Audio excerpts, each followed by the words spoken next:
Avenatti attacks Trump's intelligence, fails to remember president's score on cognitive test. Stormy Daniels' lawyer Michael Avenatti has earned a special place in America's heart as our favorite scummy ambulance chaser. He's kind of like the porter in Macbeth, comic relief in there to insert a moment of levity into an otherwise serious debate, and certainly not someone to be taken seriously. However, I doubt anyone thinks of Avenatti as some sort of great genius.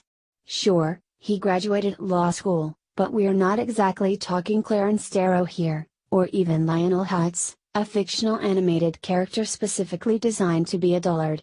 This is a man whose arguments seem to be mostly reductionist and designed to elicit a reaction, that is, when they don't merely consist of the #basta. This is all a way of questioning whether a man who's earned the nickname creepy porn lawyer from Tucker Carlson is exactly the person to be impugning the intelligence of the president. So of course, he did exactly that on Twitter. Why shouldn't all presidential candidates have to take the Wonderlic or a similar test and have the results published? Avenatti tweeted Saturday. This should be required in 2020 for all, incorporated Mr. Trump. We deserve to know the intelligence level of the person who wants to be our president, a big factor. The Wonderlic, mostly known to the American public via the NFL draft, is a 50-question multiple-choice intelligence test.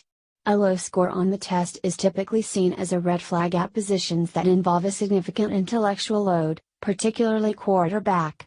QB busts like Jeff George and Vince Young notched infamously low scores of 10 and 16, respectively, while stars like Tom Brady and Aaron Rodgers managed above-average scores of 33 and 35. Unlike the NFL draft, however, presidents aren't picked by professional sports franchises who want to dig deeper into the abilities of college athletes who have carefully guarded their reputations in hope of a big payday. They're picked by the American people, who rely on a body of work, public positions and speeches. What Trump did take was the Montreal Cognitive Assessment, which answers whether or not an individual has any signs of cognitive impairment. Trump scored 100% on the test, which seems to belie the common conception that the president is mentally unwell or unfit. Of course, Trump seems to think that he'd score particularly well on an IQ examination. Trump also challenged former Secretary of State Rex Tillerson to compare IQ tests after it emerged that Tillerson had allegedly called the president a moron. "And I can tell you who is going to win," Trump said, according to The Hill. And perhaps he would. Tillerson, after all, is now jobless, an unfortunate condition that probably traces back to his decision to call the president a moron. Barbara A. Perry, director of presidential studies at the University of Virginia's Miller Center, told the BBC in the wake of the Tillerson fracas that, if he ever releases his IQ, I just have a feeling, especially since he is daring Tillerson to release his, that it's higher than people would presume. There is an unspoken element of humor in all this, in that Michael Avenatti is apparently considering a run for president.